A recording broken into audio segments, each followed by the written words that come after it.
Thank you, Mr. Speaker, and I'll take this opportunity to congratulate you on your election as Speaker. I also would like to say I'll be splitting my time with the member from Langley, Aldergrove.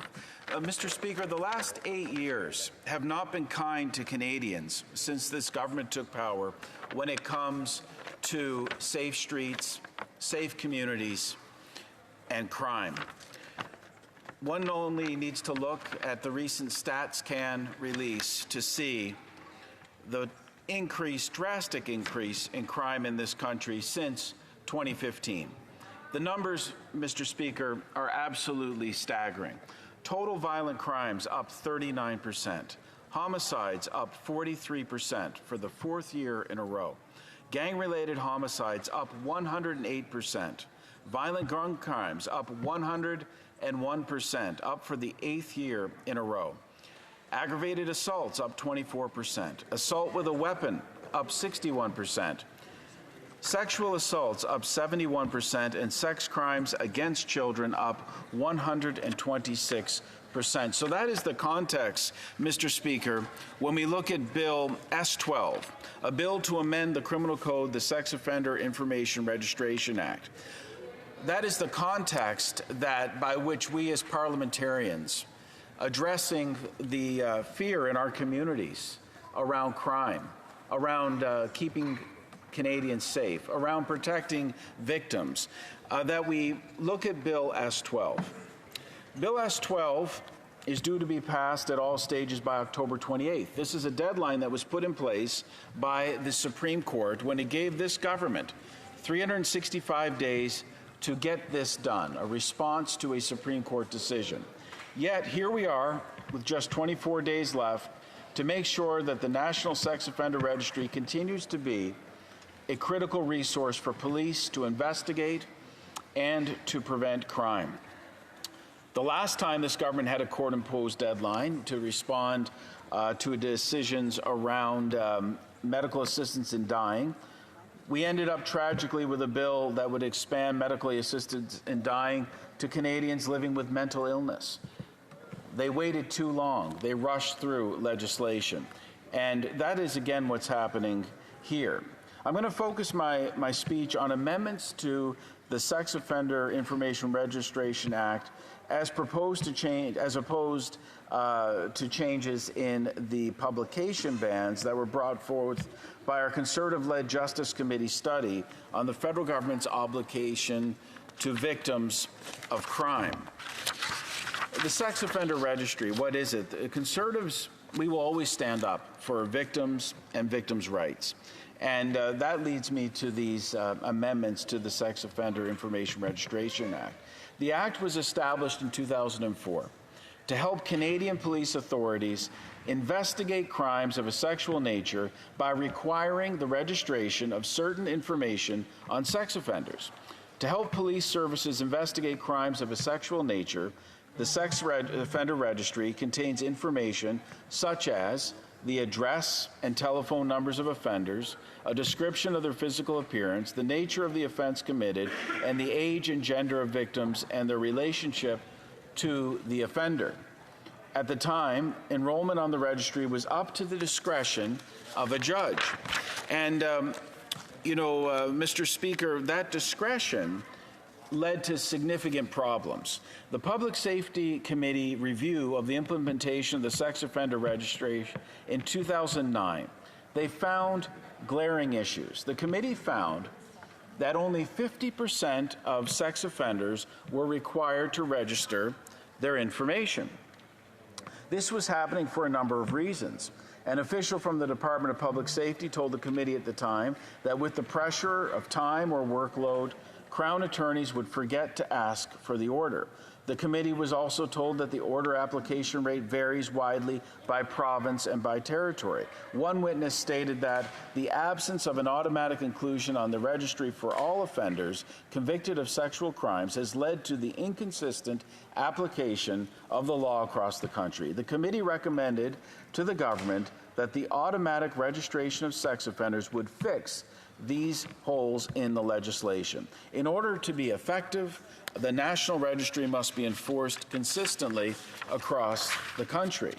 And I was proud to be part of the Conservative government that passed the Protecting Victims from Sex Offenders Act, introduced in 2010. That legislation passed, Mr. Speaker, with the support of all parties.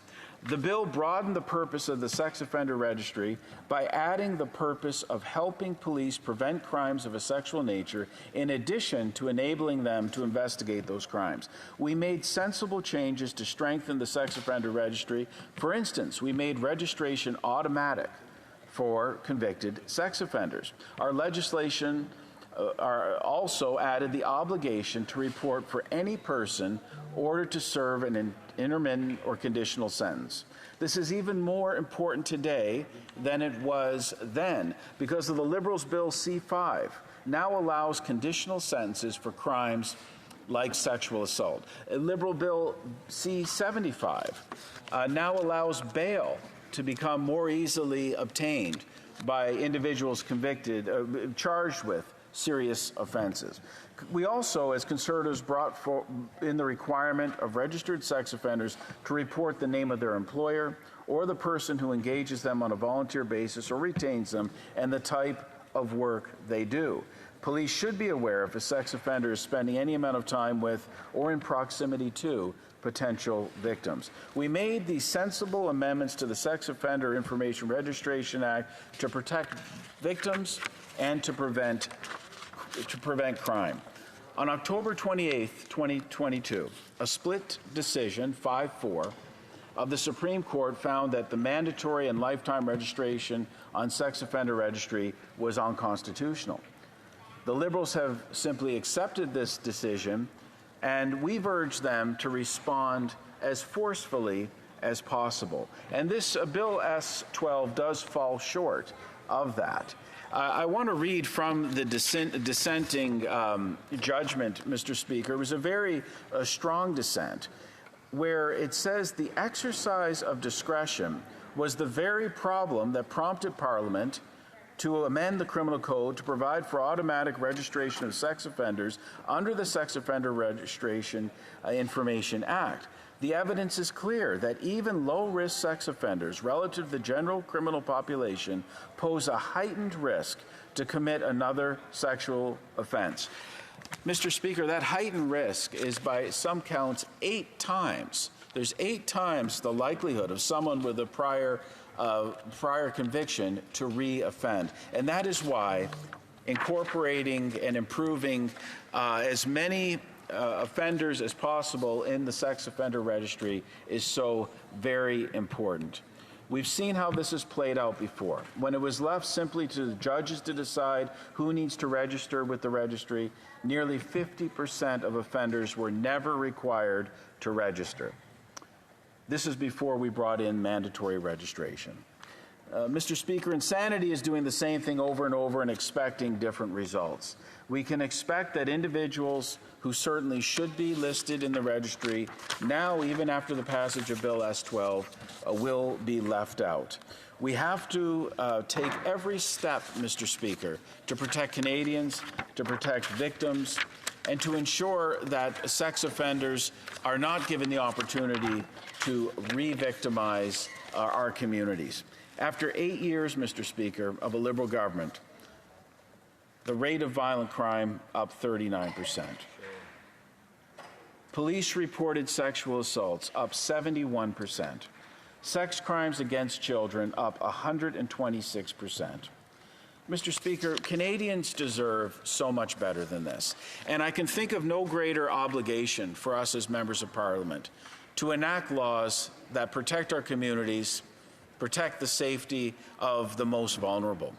And with legislation like Bill C-75 that has made bail so easy to get, legislation like Bill C-5 that has allowed for house arrest for sex offenders, we do not trust this government to take the steps that are necessary to protect Canadians. They've proven an inability to do that.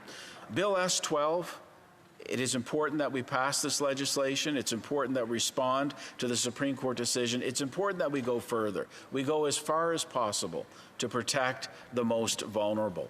And we look forward to the quick passage of this legislation. It's unfortunate that the government took so long to bring us to this point, but it is also important that we act expeditiously to protect Canadians. Thank you, Mr. Speaker.